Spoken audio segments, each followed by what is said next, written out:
Finfinnee keessa jiraadha ammaa fi mana barumsaa Jeneraal Waaqoo Guutuu lakkoofsa tokkoffaatti barsiisa. Ayyee barsiisaa magaalaa Finfinnee mana barumsaa Jeneraal Waaqoo Guutuu lakkoofsa tokkoffaa toora irratti argamuu keessaniif dursa galatoomaa jecha. Manneen barnootaa afaan Oromoo magaalaa Finfinnee kanneen keessatti haleellaan sabummaa irratti xiyyeeffate dhalattoota Oromoo irratti barsiisotaaf barattoota irratti xiyyeeffate gidduu kana adeemsifamaa jira. Waan kana isinirraa qulqulleessuu fi tokko dubbiin kun bakka itti ka'ee barsiisotiif barattooti hidhamanii mana barumsaa Jeneraal Waaqoo Guutuu lakkoofsa tokkoffaaf lammaffaa kana keessattidha.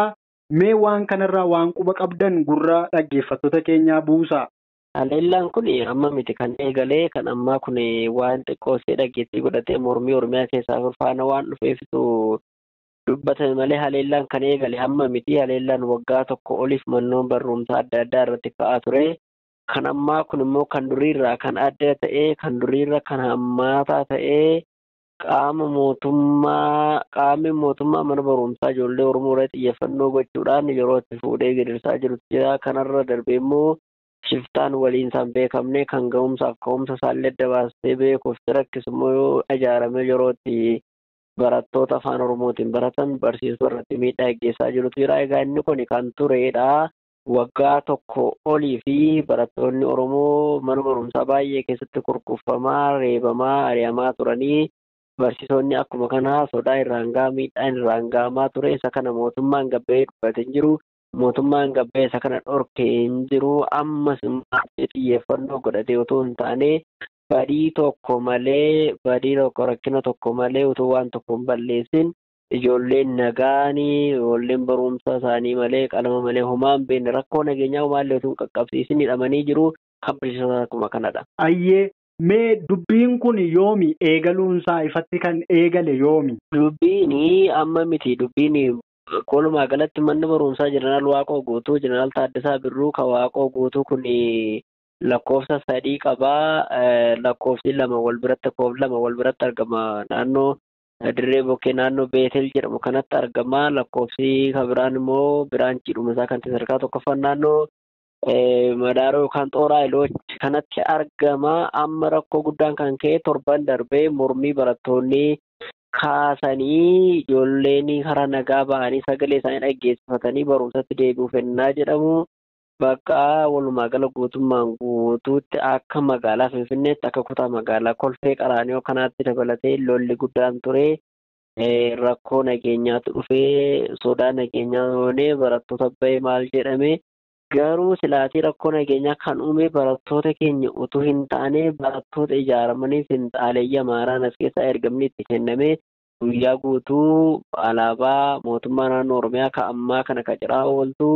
Akkasumallee bakkee keessa deemtee barattoota irratti miidhaan gaggeessaa turte. Ergasii sana duras rakkoo gurguddaa gaggeessanii jiru. Garuu isaan xiyyeeffannoon isaanii rakkoodha kan isaan ittiin jedhan waa'ee isa lubbuu namaa otoo hin taane waa'ee ijoollee Oromoo baatee karaa nagaa ijoollee mana barumsaa sadarkaa tokkoffaa kan sagalee ishee karaa nagaa dhaggeessite rakkoo nageenyaa ta'e jedhanii amma gubbaa hamma gadiitti hooggansa guddaa jalqabee haga eegdotaaf qulqulleessuu dabalatee dhimma kanaan walga'iidhaan wal gidirsaa jiru.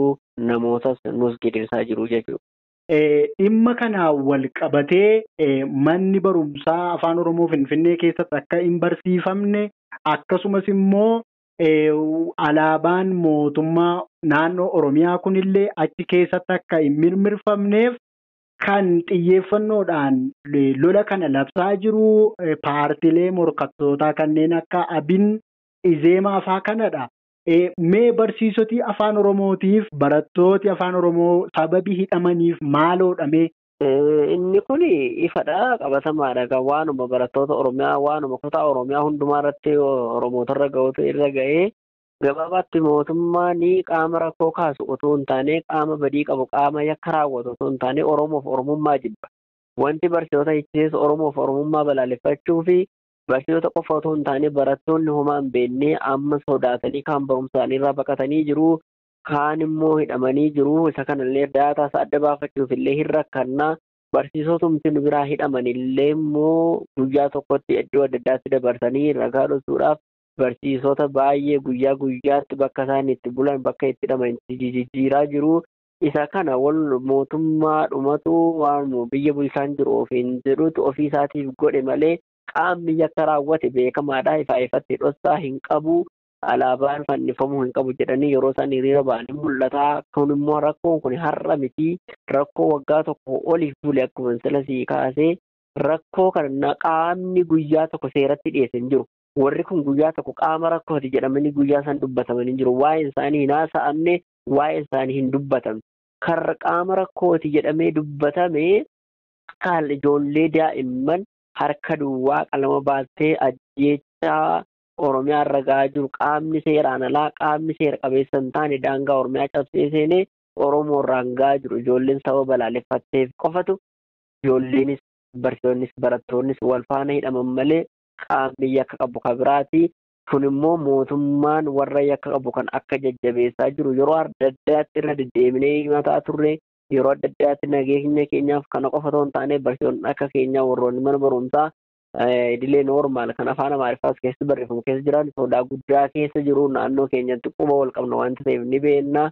Isaan kun guyyaa itti dhaadatamu hundumaa mootummaa waa'ee isaanii galagalee hin gaafanne yeroo deebi'ee yakki guddaan akkasitti reebichii fi ari'atamni guddaan irra ga'u mootummaa waa'ee isaanii guyyaa tokko utuu homaa hin dubbatin. Kan ammoo ijoollee nagaa utuu mastaawwatiin tokko hin dhabin utuu teessoon tokko hin darbatamin ijoollee dareetti deebite mootummaan har'a akka isaan barumsaan hin baranne godhaa jira jechuudha. Barsiisaan akka deebi'ee dareetti deebi'ee hin barsiifne godhaa jira jechuudha. Ayyee fayyaa ta'imee waliigalatti manneen barnootaa egaa afaan Oromoodhaan kan barsiisuu eegalan Finfinnee keessatti gara waggaa 4-5tti deema jedhaniiti dubbatu aangawooti mootummaa. Manneen barnootaa kanneen keessaa bakka lolli kun itti babal'ate kan biraan jiraa? Amma mana barumsaa guutummaatti jechuu dandeenya. Manni barumsaa baay'inni barattoota Oromootiif baay'inni poolisii wal qixaadha. Dambii dabalatee kan mootummaa dabalatee diliinnatii dabalatee guutummaan guutuutti buufata isaanii mooraa mana barumsaa keessa godhanii jiru. Kun egaa maaliif wanti ta'e nuuf hin galu Oromoo wanti jedhamu akkasumatti waan nama sodaachisu waan amma saayikoon barattootallee miidhamaa jira. Saayikoon ijoollee miidhamaa jira. Ijoollee biratti qaama gadaantummaa akka itti dhaga'amu godhanii jiru. Bakkoota baay'eetti manni barumsaa afaan Oromoo keessatti barsiifamus hin barsiifamnettis mootummaan waan ofiin jedhu yookaan qaamni biyya bulchu kuni diinummaa barattoota Oromoo irraa diinummaa barsiisota Oromoo irraa qaburraa kan ta'e amma miti kan iyyataa turre amma miti kan himamaa ture. Yeroo adda addaa sadarkaa walga'iitti irra deebi'amee gaafa haasa'amu dhimma barumsaa wal qabatee dhimma faayidaa walqixa argachuuti wal qabatee gaafatamaa deemuu guyyaa tokko waa'ee Oromootiif iddoo hin kennin yookaan immoo dhimma afaan Oromootiif iddoo hin kennin warroota yakka irratti raawwatan utuu guyyaa tokko seeratti dhiyeessuudhaaf yaaliin tokko hin godhamin sadarkaa kanarraan ga'ee jira jechuudha. Namni dhimma kanaan wal qabatee hidhamee nama meeqa ta'a? Egaa barataan baay'ee ta'uu mala adda baafachuu hin danda'u. Barsiisaan illee mana barumsaa biraarra kan hidhaman jiru. Kun as naannoo Agamta naannoo Atoobistaraatti barsiisonni hidhaman jiru. Akkasuma naannoo Ayyarxeenaa kan jedhanii gara kanarrallee kan hidhaman baay'een jiru. As nu biraa garuu hagammaatti kan quba adda baafadhu maqaa isaanii guutuu nama sadarkaa hin qabaa. Tokko shamarran barsiistuu Araggaa Shillammii jedhamti. Balaachoo Wayyeessaa barsiisaan jedhamullee achuma keessaa.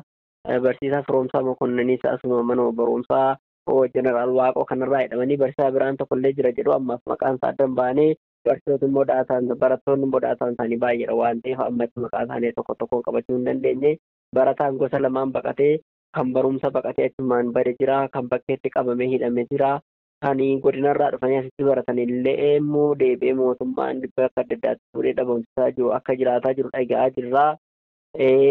Addiitti immoo finxaalichiin immoo ijaaramanii barattoota irratti yeroo bakka adda addaatti miidhaa qabsiisan argaa jirra.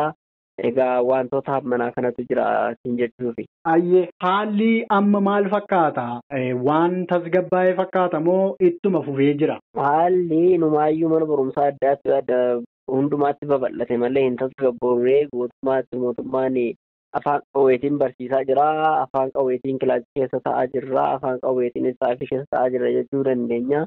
Barattoonni barsiisonni walqixa poolisii wajjiniin qaama hidhatee wajjiniin mooraa dirree mana barumsa tokko keessa jiru keessaayyuu immoo bakkooti afaan Oromoo barsiifamu hundumaatti xiyyeeffannoo addaatu godhamee jira jechuun ni danda'a. Keessuma bakka ijoolleen illee ba'anii dhagaa darbachuu hin dandeenye fakkeenyaaf mana barumsaa baay'ee kan kutaa afurii gadi qofatti barsiisan irratti illee ijoollee irratti ba'anii xiyyeeffannoo ijoollee Oromoo irratti godhan ijoollee homaa gochuu hin dandeenye xiyyeeffannoo irratti godhaniitu dhiibbaa sanyummaa addaa irraan gahuudhaa fi bakka kilaasii afaan Oromoo bakka daree afaan Oromoo ijoollee kilaasii keessa daree keessa baay'atanii taa'aa jiru. Ijoolleen poolisii biyya kanaa mala isaanii ati kan beektudha. Egaa poolisii naamusa hin qabne poolisii san takkaa namummaa hin qabne kana keessa ta'anii barachuun akka bakka ulfaataa ta'e beektaa.